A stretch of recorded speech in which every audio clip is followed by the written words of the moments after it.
My man Jesse, boy, what a day it's been, what a week it's been. How you doing, my brother?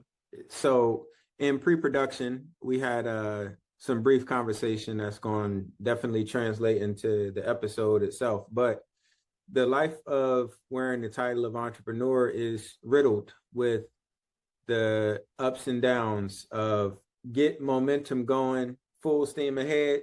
And then there are always those unforeseen circumstances that you then have to pivot around. And that is the measure of our effectiveness and stay worthiness as entrepreneurs. So, the same way that you described that on your side, I experience that every single day on mine as well. So, I mean, it's the ebbs and flows. But for me, as I conceptualize that in comparison to the latter alternative of literally having to request to be sick, right? Meaning I have to like check in with somebody to tell them that I'm sick and that they can approve if I can take that I can actually be sick without there being penalty versus me being able to control my own destiny. I'll take it 10 times out of 10. Man, even in this moment of experiencing the ebbs and flows, which we'll talk about in the episode, I know wholeheartedly that I'm an entrepreneur at the end of the day. Good days, bad days, medium days, boring days, long days, short days. I'm an entrepreneur. I want to be paid on the value that I create, not some dollar amount that someone figures they can purchase me at wholesale and they can pay me at retail. That's not what we're going to do. But here's the big thing, y'all. While we have the ebbs and flows of entrepreneurialism, you have to keep your net worth and your set worth and your self-worth in two completely different boxes because this thing's going to go up and down. And if when you're on a down day where it is ebbing and you want it to be flowing and you tie all your worth to that, how are you going to have the posture, the energy, the clear mindedness to execute and get back up to the mountaintop? So, guys, we got to keep those separate. And I'm talking to you because I'm talking to me. A lot of times when we're on this podcast, I'm teaching you guys things that I'm researching. I'm teaching you guys things that I'm doing for my clients because they have questions, comments, concerns, and fears, just like everyone else. So, look, with that, we got to do these intros and get the disclaimer so we can get it popping because you guys know we always have highly actionable information here on the podcast. So look, when you are looking to build wealth, there's no better asset class in the world than owning a business, but owning a business ain't all that is cracked up to be. It is not Twitter and its likes and glamour. There's a lot of grind and there are a lot of connecting dots. I can't think of anyone who's a better dot connector in the business world than Jesse. He is the founder of Bullseye Consulting, and he goes beyond helping you with your KPIs, SOPs, communication, getting your funding, getting you to the right tax strategist. He helps you extract enterprise value in your business because real business owners go on vacation. So that's my brother Jesse. You really need to tap in with him so you can get your wealth right. So I don't have to yell at you every single episode. I'll catch you on the beach. And my man Earl Harden, the founder and visionary of Tax Erasers, one of the easiest ways, bro, you said it last week, the easiest way to double your net worth is to cut your taxes in half. Cutting those taxes in half don't happen on its own. That comes through intentional tax strategy and understanding the tax code to be able to discern where the opportunities are to either have or eliminate those tax exposures and vulnerabilities that we all face as taxpayers within the United States. There's no one better than my man Earl Harden, that class. Roop, roop, roop, roop, roop. Boom, DeMarco. Look, we're about to get into it. So I'm going to hit you guys with this disclaimer so we can talk for real, for real.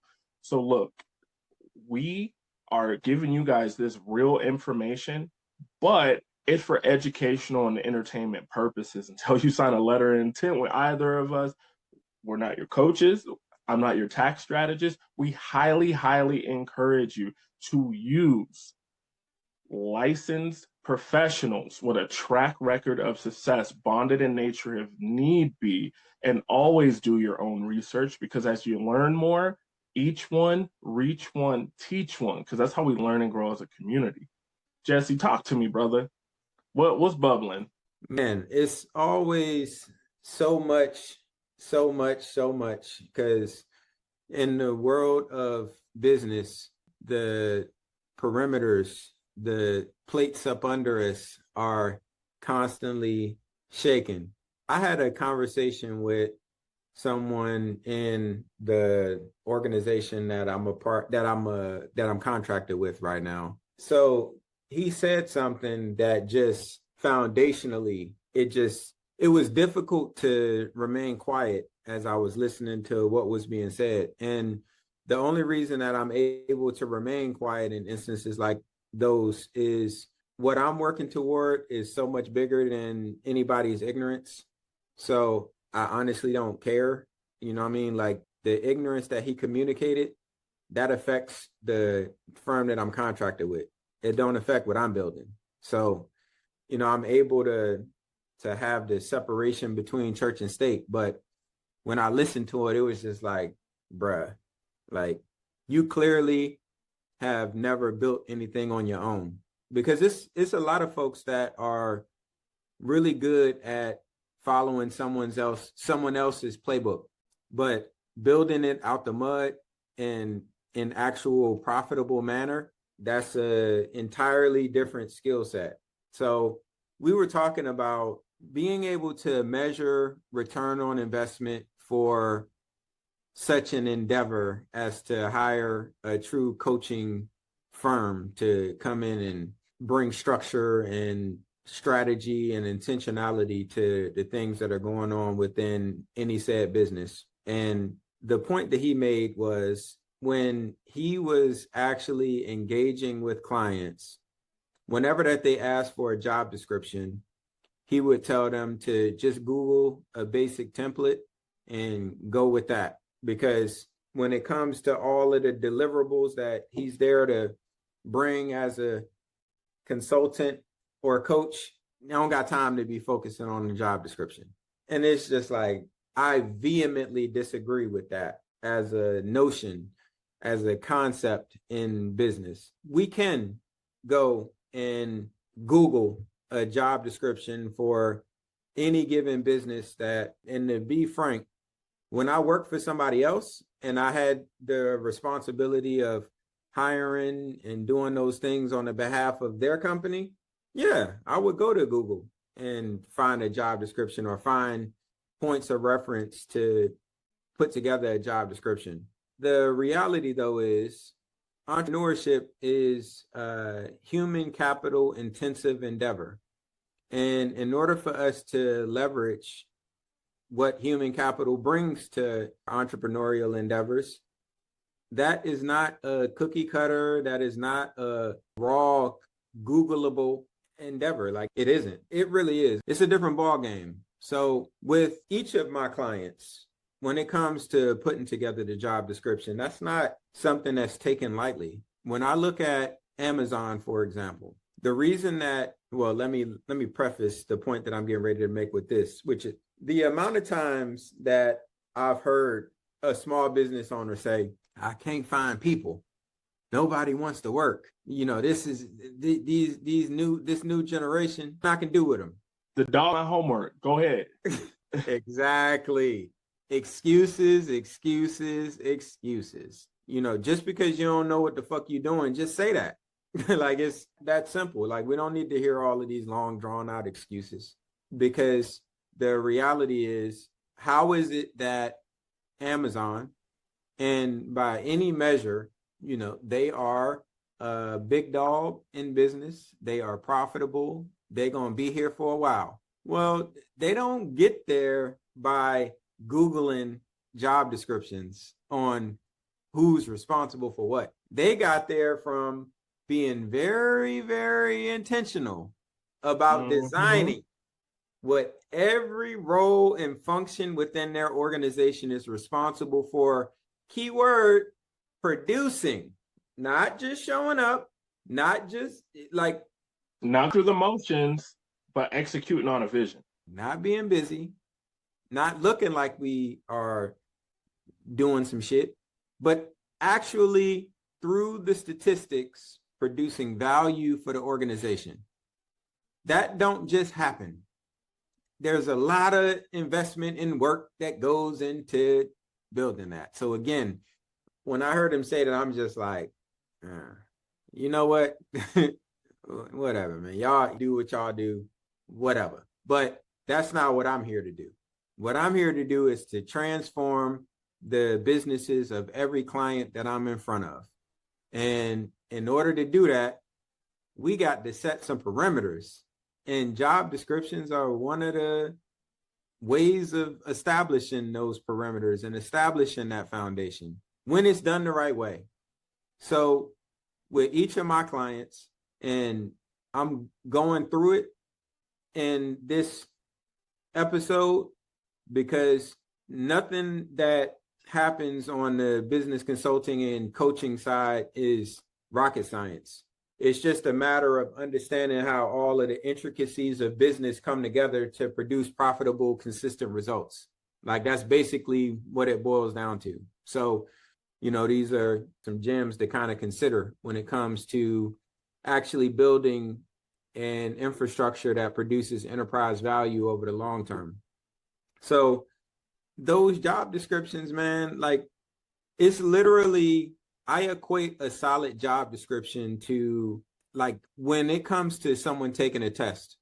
If you give them all of the questions to the test so that they can then go study and show up prepared to ace that test, that's the job description. Now, the separation between the job description versus performance expectations, the performance expectations is when you take it a step further and you give them the answers to the questions that you gave them so that when they show up, not only do they have the questions on the test, but they have the answers as well. Like that's how a job description and performance expectations like marry together to set your employee up for success over the long term. So in order to actually put together that job description, that's going to be tailored to the business itself. And every business owner has their own quirks of how they want their business to actually operate. And that happens at the massive enterprise level. And that happens at the grassroots small business level of operating as well. Example of that. When we look at a franchise, let's go with Burger King, for example. Burger King can literally have two restaurants that are across the street from each other. And both of those businesses have the same exact processes defined within them. What separates them is how we've taken the standard job descriptions that are defined within Burger King, because that's cookie cutter across the board. The job description is the same for all of the positions within Burger King. But how we tailor that job description to the individual so that we pull out all of the intrinsic value of that individual relative to the role that they're operating in, that's where the performance expectations come in. But it took a foundational establishment of the job description to begin with in order to set a standard that we are then going to align the individual with. So again, the idea of just Googling a job description without being intentional about this is our value proposition as a company. This is what all of our employees, this is what our team brings to that mission set and how they bring it to the mission set uniquely to what I want to see as the entrepreneur, as the visionary for what it is that I built. You can't just Google the answers to that. That comes down to what the business owner wants to see in their own organization. So one of the, and I've encountered this conversation from clients where it's like, with the advent of AI, you know, they, in their minds, bro, like, your job is about to be limited, telling me about my career choice. And it's like, that is an admission of a fundamental understanding of how AI is actually structured. Like I have to understand how business works intricately in order to ask the right questions from my clients, in order to design the job description that actually fits what it is that they want to see in their organization. Because the idea of bringing a cookie cutter product where it's like, yep, here's your job description. No, that's not how that works. They have a vision for what their business is going to deliver over the long term, and each role is designed with that in mind, because it's how all of those roles come together to produce the entrepreneur's vision.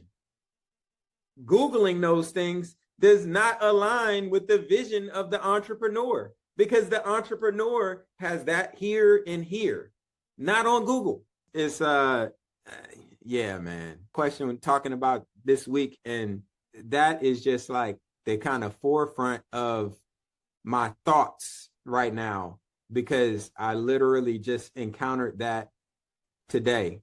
So that's kind of tracing back to what you were sharing during pre-production.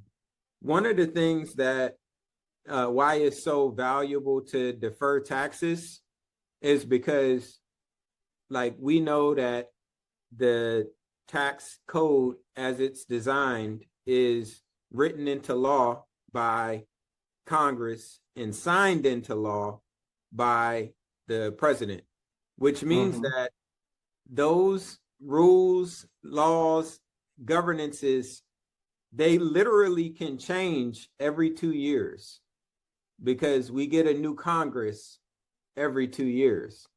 So if you have a true moratorium election where Congress changes on the House side, because the House rotates every 2 years.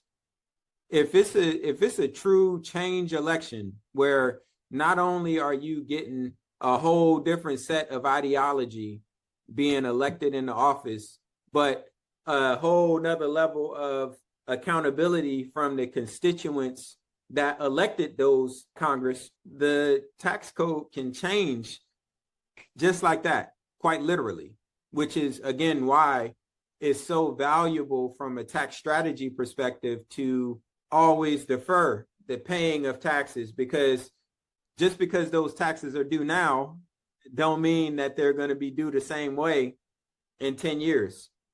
So you have the opportunity to potentially avoid that altogether. You are the tax professional. Am I talking out of turn at all with any of that, Earl? That is exactly what I learned in business school, is that you always want to defer taxes until the last possible moment, and you want to delay paying your bills until the last moment so you have as much cash on hand, because cash is king. And that's how you're going to be able to create more products, services, and value. So I don't disagree with that at all. It's just there are different steps going past deferment, where we're talking about completely mitigating, eliminating. And when you're in the financial strength position, to have leverage tax credits, where you have more tax credits than you can spend in 1 year, where you're looking at your entity and you're saying, hey, our revenue, $500,000, out of that, say they're killing it. So they're going to get to net 300,000 of those dollars, and it's, let's just say, 30% tax. Instead of paying 30% tax on that, they may have taken strategic planning to include personal, business, legacy goals, all tied into their business plan throughout the year. It could be 2 years in the past, 5 years. It could be as far out as it needs to be, where they're in a position where they might have $400,000 in tax credits. So this year is completely tax free. And there's a good chance that next year is going to be tax free as well. That's the strongest position to be in, where you have leverage tax credits. But you can't even really get there until you're set up and you're cash flowing and you're deferring taxes to make more money. So you're still on point. It's just refinement that comes with the different tax strategies. And I really appreciate a couple of the things that you said when you're talking about that interaction with that other person. it made me think a lot about the New England Patriots. And I would love for when they were in their prime, first to get a leadership book on how they develop the SOP for that organization. The thing that I love from different clips I've seen, different people that were part of the organization, if you walked up to anyone that worked there, whether they were a contractor, whether they work part-time, full-time, we're talking about from the custodians to the assistant coaches to the chefs. If you ask them, what do you do? They say, I am a team member of the New England Patriots and we win Super Bowls. That's what everybody responds. And the first time I heard that, it gave me chills. I was like, man, so everybody's on board. And you're not scrubbing toilets because you're a custodian. You are making sure that you keep a clean, beautiful place for fans to be able to give their energy to the team. Because when the team is energized, they win Super Bowls. Because when people like coming to the games, they buy food. And then you go over to the vendors, to the chefs, they're like, I cook incredible meals so I can keep the players like this. I can keep the fans excited because we win Super Bowls. Every single person would tie back their job description to the value that they bring as a mosaic and the synergy, which is the exact opposite of what that person is doing that's just Googling it. So I really love that. And then you were talking about deferment and you were also talking about AI, which really leads into my main speaking point of this episode, because we are in a position, Jesse, where 3 of the largest IPOs in American history are going to happen, and they're going to use your 401k for liquidity. Tell us more. It's been insane, the amount of conversations I've had about this with people I went to a mixer. There were a bunch of vice presidents from JP Morgan, CCGI, all these different banks, concierge banks, and we're talking about it because we know. And our goal is to have the conversation with our clients so they can be in the know. Any of my clients that listen to me probably already don't have a 401k, because there are only rare cases where we are going to use one of these defined benefit plans to defer future taxes where the future tax rate will be higher. Now, if you're deferring taxes for a future tax rate that's lower, that's a beautiful thing. That's what we do, what a lot of people do at capital gains.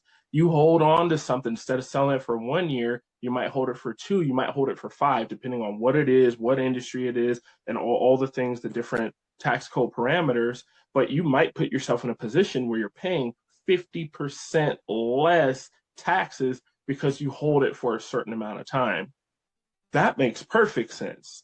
For most people with a 401k, if I show them the math of how much tax you are saving by deferring this until you are 62, 65, or 59 and a half to make a partial withdrawal on this plan, and they see it's an inverse graph, they're like, wait. So you are telling me that if I just paid a small portion of taxes on this money, I could invest it in the exact same thing and use a Roth-like structure or a tax advantage structure, and I could have basically the same amount of growth, but pay no taxes on it? That's exactly what I'm telling you.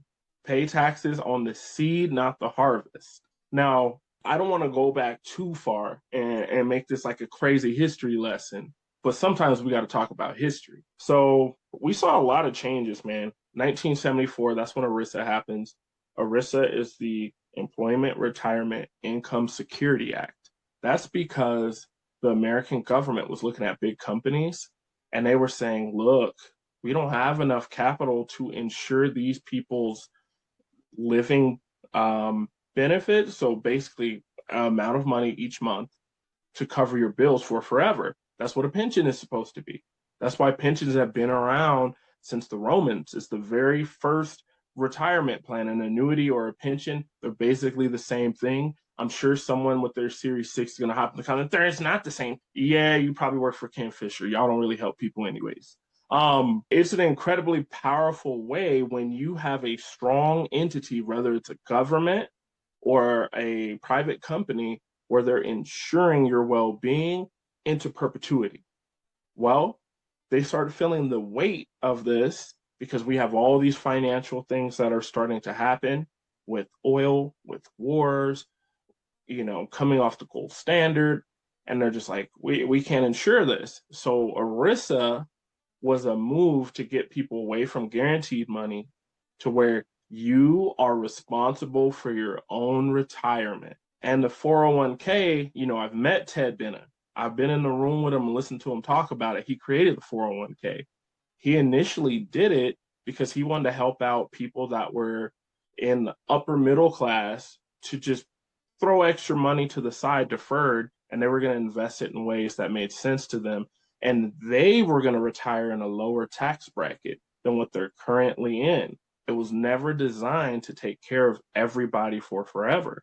That's why most people do not retire with a 401k, because you get to retirement and you start pulling chunks of money out. You pull out $100,000 and you find out you have to pull out 150 because 50,000 goes to the IRS every time you do that. Oh, by the way, your Social Security just became taxable. 85% of it becomes taxable because you have things like IRMA and all these different rules. So it's already probably not the best vehicle, except special cases, which we've talked about many times on this podcast. How important is it for people to know what IRMA is?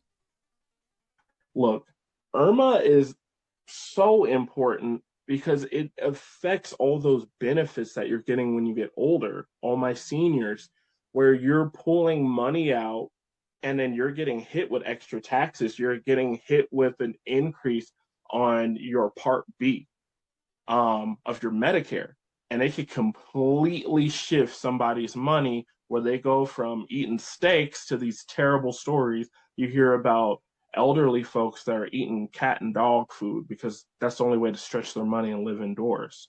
So you have to plan for taxes ahead of time and putting money into places where when you pull from that money, it doesn't affect IRMA and it doesn't affect your Social Security. Ergo, it doesn't affect your Medicare.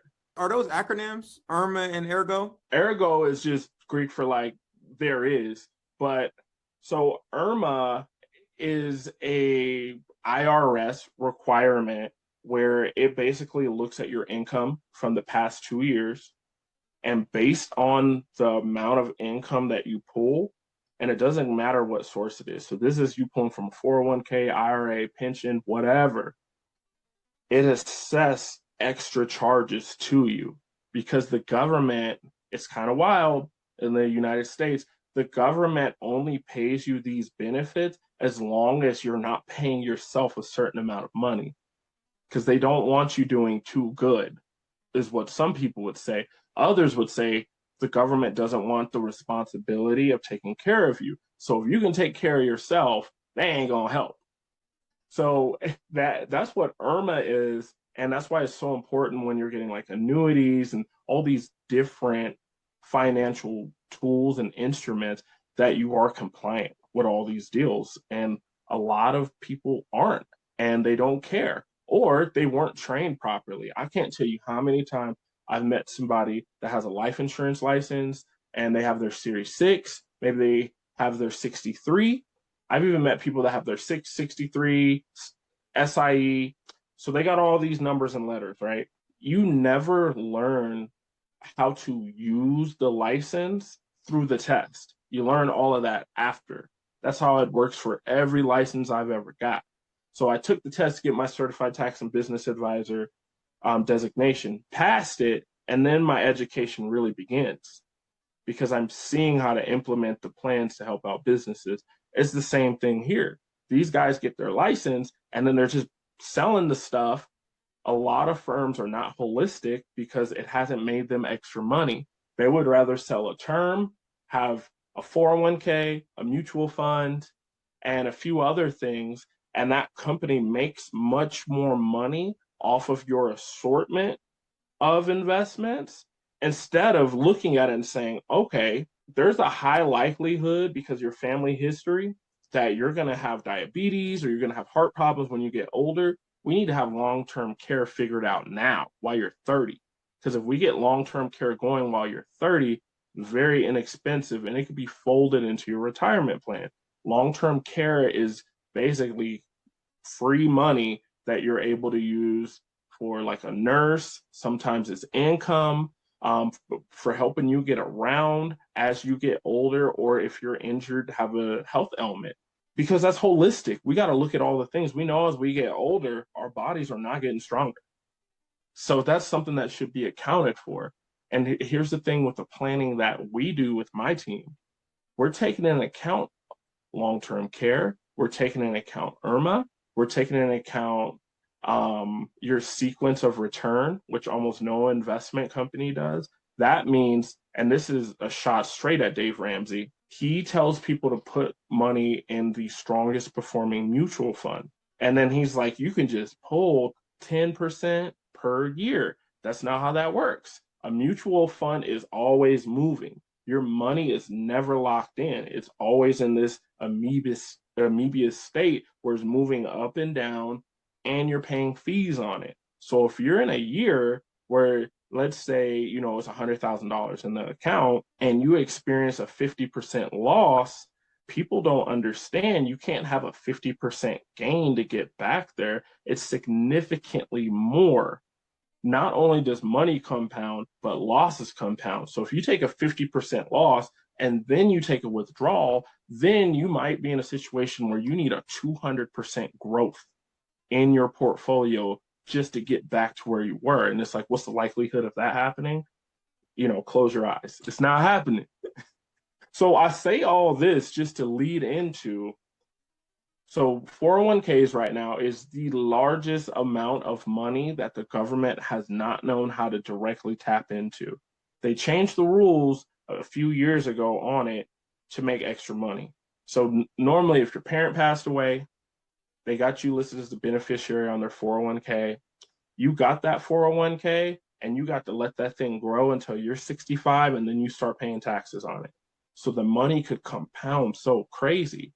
But the IRS has a board of advisors that looks at all these things and says, hey, if we made them pay taxes on it in 10 years instead of 30, you know, we could make this many extra $1 trillion in this amount of time. Okay, let's do it. So they change the rules like that.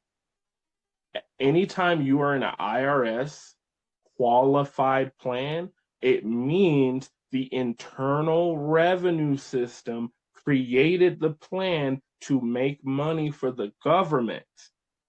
When I say it like that to people, they're like, dang, I need to stop saying IRS. Yes, it's the Internal Revenue. They're trying to drive revenue for themselves, not for you. Now, they're looking right now, they're looking at the trillions of dollars that are sitting in 401ks. Trump has already put in a lot of legislation to change what you can invest in. He's changed the type of accounts that exist, where we have Trump accounts now. And all of the rules have changed. So SpaceX, getting ready to IPO. Are they for the better good of the average consumer or not? I would say the changes are meant to drive revenue for large businesses. And then it's in vehicles that drive revenue for the government. So neither of those are necessarily in the best interest of the average consumer, of the average American. So with SpaceX, it's getting ready to have the biggest IPO in the history of American IPOs, which is initial public offering. So before something goes to the stock market and has an initial public offering, it's private. They get to decide the value of what's going on. Cool. Once you go public, you know, there's an influx of money because we have retail investors. You have the Earls and Jessies of the world where we throw a couple dollars here and there at stuff we believe in. But the biggest buyers of this are going to be funds. And funds have indices. Indices is the plural for index. What's an index? S&P 500, Russell 2000, the NASDAQ 100, the top 100 tech stocks. We've talked about it many times on here, Jesse. that it is like a circle jerk of money between all these large companies where they're just throwing it back and forth and creating a micro economy, which is driving the stock market up. But that money isn't really seeing other hands and it's not making its way to small businesses, which drive America, which actually help out Americans. So here's the crazy thing. Normally, there are a lot of rules. When you IPO, you have to have a float of at least 10%. What does that mean?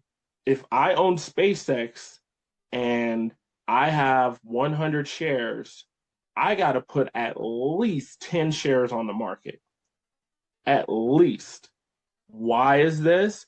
It's because they want a certain saturation in the market so that I'm not just inflating the value of the company while also controlling all of the shares.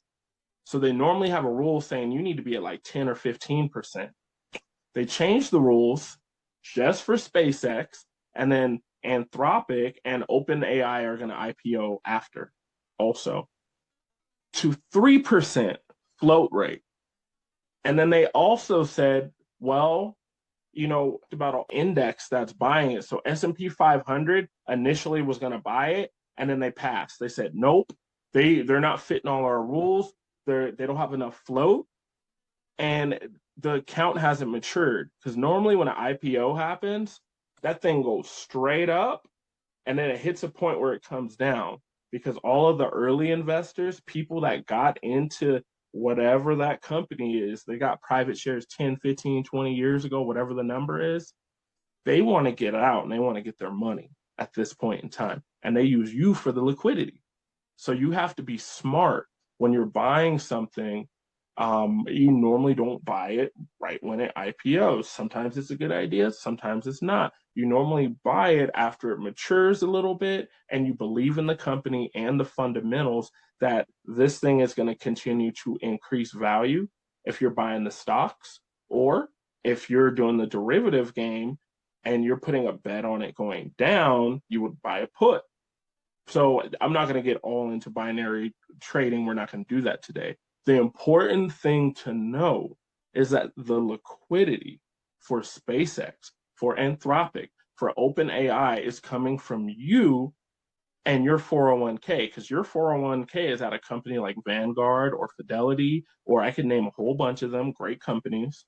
They have to spend that money on options in the index, and the index has to automatically buy what's in the category. So since NASDAQ 100 takes the top 100 tech companies, guess what SpaceX is? Guess what OpenAI is? Guess what Anthropic is? So they're forced up in there. So your money is buying it, whether you knew it or not. Now, here is the scary part about that. All of the rules were changed 2 weeks after SpaceX listed their IPO date. That's never happened before. Normally, like if we're playing basketball, we're going to say the rules before, depending on where you're from. You're playing with someone from Detroit. They're like, make it, take it all game, dog. Okay. We only play winners. Okay. Cool. That's the rules. 2s and 1s or 3s and 2s. Okay. Bet. Call your own fouls. And then you play. You would never play the whole game all the way up to you hit 12 and you're like, game. They're like, actually, it's to 15. Brother, you are dropping all kinds of gems here. So how much curious adjustment that you just described would you say is attributed to the same conversations revolving around the poly market and all of the surprise betting that has kind of been going on relative to the markets? Poly market and what is it called? Kalashi, they're basically the same thing. They'll let you place a bet on anything, and people are inside trading all day long with it, and only small individuals are getting caught. But large entities and whole families that may or may not be in the White House are allowed to do it freely. This is looking like something similar where the right people who are in the powers that be are in the position to benefit from the liquidity, and they want to get these companies in because the whole circle of money is slowing down. It's going backwards. I looked at a chart today of capital expenditure of money that's going to, and you could talk about CapEx all day long, of money that's being invested into AI. And it's all of these AI companies, and they're just tossing the money back and forth. And we're talking about Meta, we're talking about Alphabet, we're talking about the biggest companies. They are all negative in their capital expenditure besides Amazon. Amazon's the only one with a positive CapEx on their investment into AI, and it's only 7.9%. And I say only because it's Amazon. But everyone else is at least -9 to -37% CapEx on the money that they're putting into AI. And this money was raised off of corporate bonds. So they are negative CapEx off of debt that's coming directly from investors. So this stuff is stacked up. And I'm going to pause for a second and let you talk about CapEx and how you just internalize that. So we're kind of sitting at this point where we're in a highly, highly concentrated market. Probably the most concentrated market we've ever had, is more concentrated than the dot-com bubble that crashed. It's more concentrated than when the stock market, when we had the Great Depression, because we really only have 4 to 7 companies that are pulling up the S&P 500. We have more and more companies that are negative, but since these guys have been cycling the money through each other over and over, it's just going higher and higher because of the momentum, but not actual fundamentals. Even Nvidia is slowing, like all Micron, all these different companies, they're great companies, don't get me wrong, but what we're seeing from fundamentals of business is not matching what we're seeing in stock market performance. So when I said that part there about their CapEx being that negative on AI, what went through your mind? I look at all of this through the lens of those who know, and everybody else just kind of gets left behind. So I wanted to get you to kind of tap into that a little deeper, because a lot of folks don't understand. Like, they hear CapEx and don't understand what capital expenditures actually are, or the true intent of them are. Not the nefarious intent, but the actual intent. And for the common, I'm common too. We both are. But it just so happens that we decided to, CapEx invest into ourselves to understand how all of that stuff actually works. So it's when I hear it, it feels like another way for those that know to continue to go up, and those that don't to put themselves in a deeper hole of despair. Like that's really where my mind and spirit went. Bro, I was similar, and it is frightening to me that these companies are going to represent $4 trillion in IPO. So that means hundreds of billions of dollars from our 401ks, our IRAs, are going to go purchase this. Because people have to remember, the money in these different accounts is normally like in a general ledger, where the company is, they're investing it, they're buying things, they're doing different things, unless we're talking about a straight up brokerage account. So they have monies in these different indices that are coming from your money, so that they can buy, they can buy the options to make the products, whether it's 401k, IRA, 529 plan, Coverdell plan, whatever it is. So we're put in a position where these folks are going to be the liquidity for these guys to get a lot of value out of having a $4 trillion combined IPOs right as the will is slowing down. Because if you try to IPO after the stock market crashes, that might not be the position you want to be in. To have markets actually is, it's three different companies in a trench coat and a hat. So we have the rocket portion of the company where they're reusable rockets. That's actually profitable. And it does about $4 billion a year. And they do a lot of government contracts. They do a lot of stuff for the government. Then when we get to the actual satellite Wi-Fi service, that is the most profitable. That does over $11.4 billion, and it does roughly about 63% profit margin. That's a killer business. If we stop there with just those two, this is a very different conversation.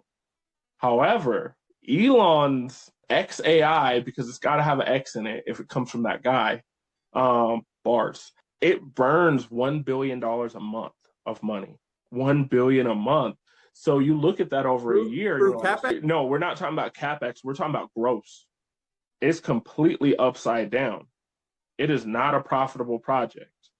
So all three of these are put together under the umbrella of SpaceX. So that becomes the greatest liability of the stock itself, because Starlink is. If I can add this context in real quick, and the reason that I even pose the question, because CapEx is supposed to be an investment which is supposed to yield a return.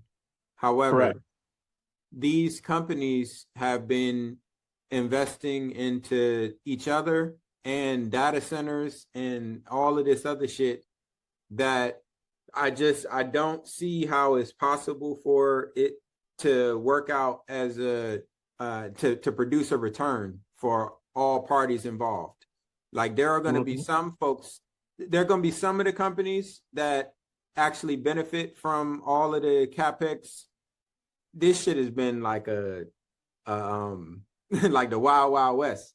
So it's going to be some of the large companies are going to benefit from the craziness, but a lot of them literally through under the guise capital investment are literally like putting their cash into an inferno. Yes.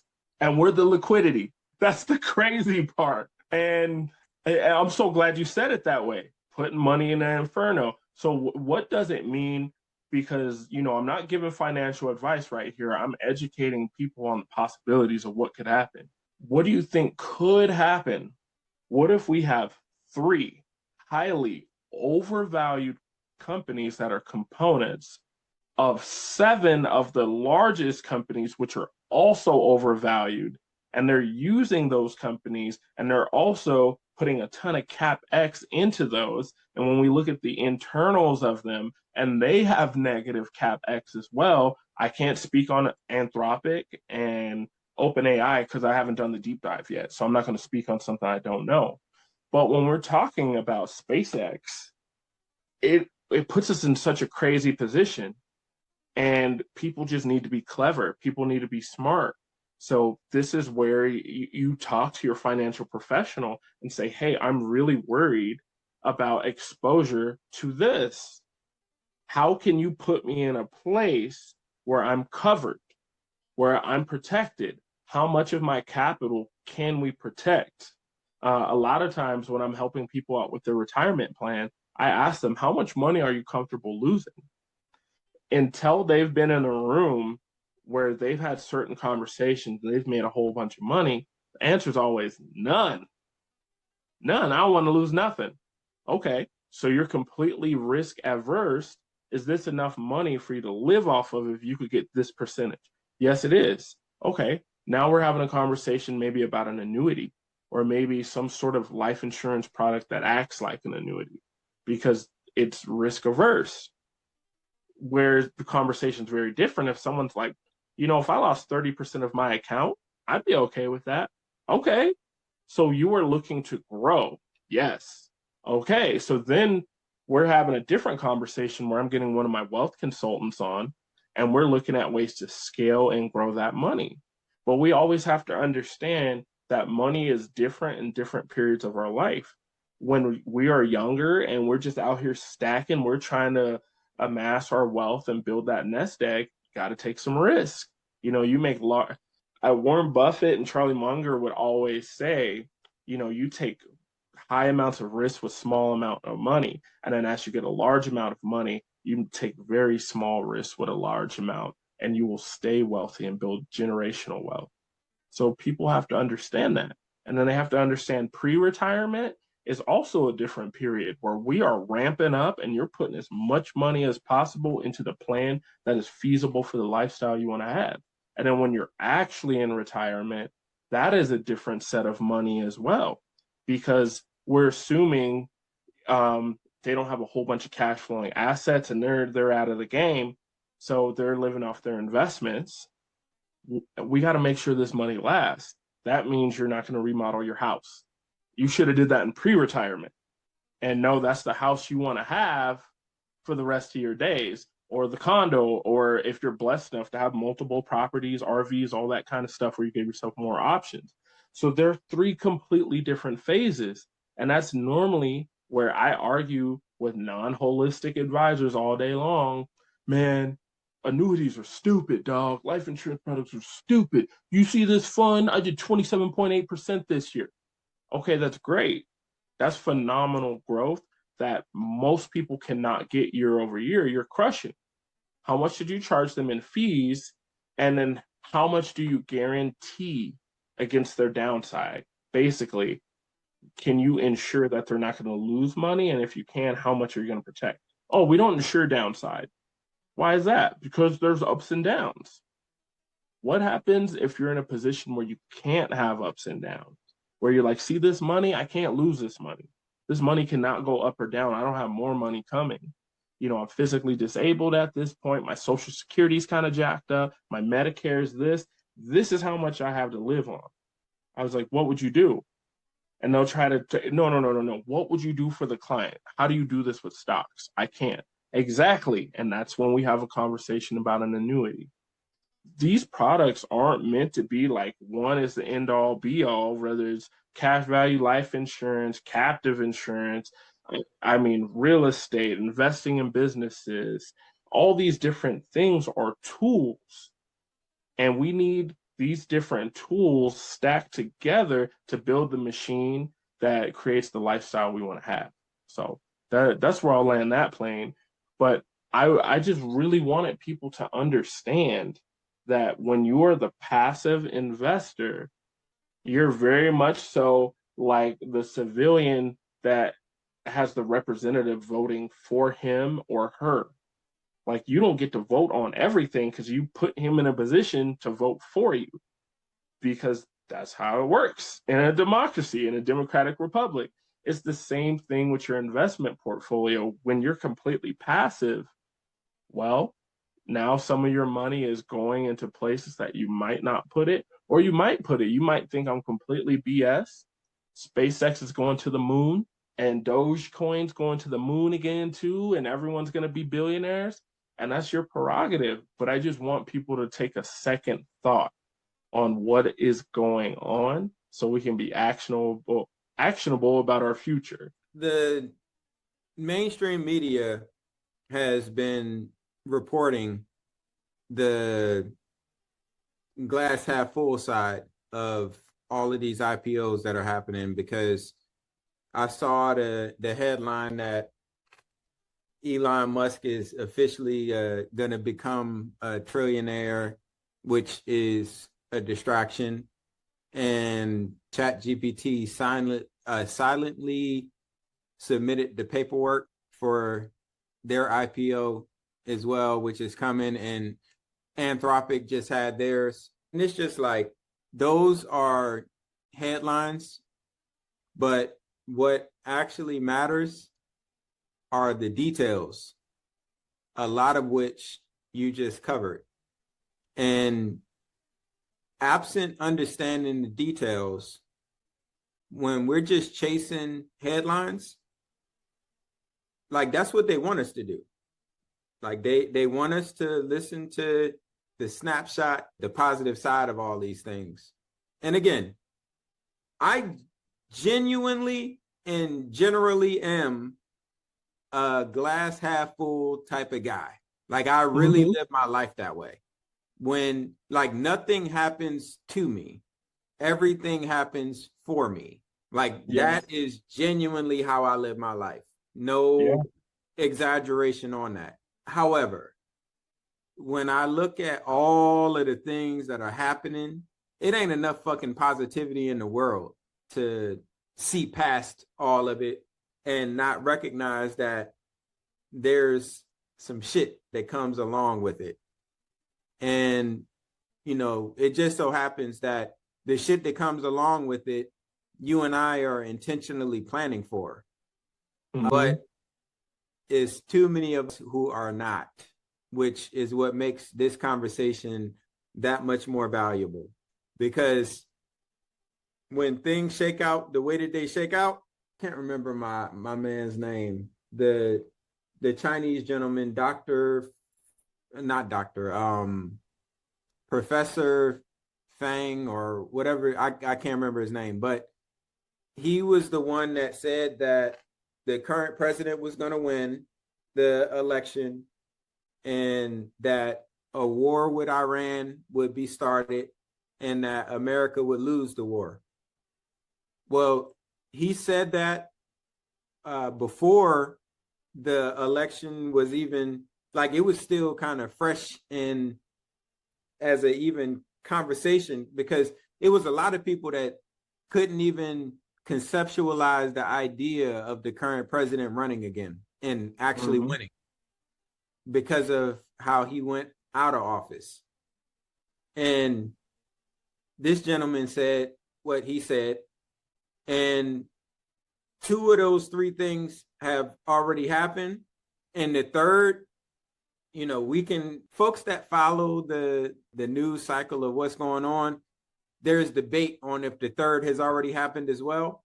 But like, he said those things and it was very controversial at the time, but it didn't really get the attention until two of those three things actually happened. And then his social media presence went through the fucking moon. Like, the amount of clips of him that started showing up on my timeline, and it was like, bro, forecast two of these three things, and now we wondering what's going to happen from those two of three things that you forecasted, and you already told us what's going to happen with two of the so like, we really following what you got going on.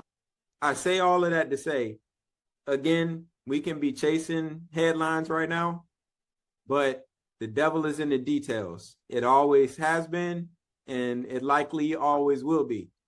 And the details that you are meticulously laying out there, it's up to each individual to read the room and be intentional and informed about the decisions that they make as a result. I couldn't have said it any better. That's so powerful. So, and I love that we're documenting this, because there are things that I got right 4 or 5 years ago where I was like, man, I wish I said that on a podcast.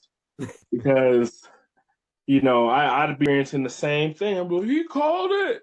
Like, some of these cryptocurrencies, man, I'm just like, this is trash. You know, I felt like Killmonger. This is your king? Like, and now people are seeing the same thing. And, you know, they were in my face like, Jamie Dimon believes in it. I'm like, well, he's wrong too. Or he's playing 4-dimensional chess. And what he's using this for is not what you're using this. Because it is levels to this. When we're talking about the CEO, Chase, do you think you and him have the same investing portfolio? Absolutely not. Who knows if, you know, his purchase and running with, not purchase of XRP, but they bought a lot of XRP and they pretty much run with it. Who's to say he didn't buy that so that he got, you know, some $60 billion deal somewhere else? Because there's horizontals and tangents and everything. But I really appreciate the amount of just actionable information that you brought today, my brother, because our classmates desperately need it. So that's the beauty of this collaborative partnership, that with God's grace and touch will just broaden with, Brian. We're going to kind of see how all of that shakes out. I've been doing this entrepreneurial thing too long to get excited about any potential opportunity for growth too much. But, like when I think about all of these conversations that we're having in front of the camera and behind it, it's super exciting. You know what I'm saying? Like, you speak to the gems that I drop, but way that you go about breaking down the gems that you drop, it's all a incredible resource for those who are ready to take the information and act upon it. Truly. So yeah, man, this is it's always incredible. And with all of that being said, as everything is kind of shaping out in the world the way that it's shaping out in the world, we all have our choices in where we choose to invest our time, what we choose to consume, and who we choose to follow. So our classmates that have been rocking and continue to do so, we are deeply, greatly, humbly appreciative, because you truly could be anywhere in the world, but you're here with us, and we appreciate that. It's been my man Earl. My Jesse. It's the Asset Class. Thank you for listening.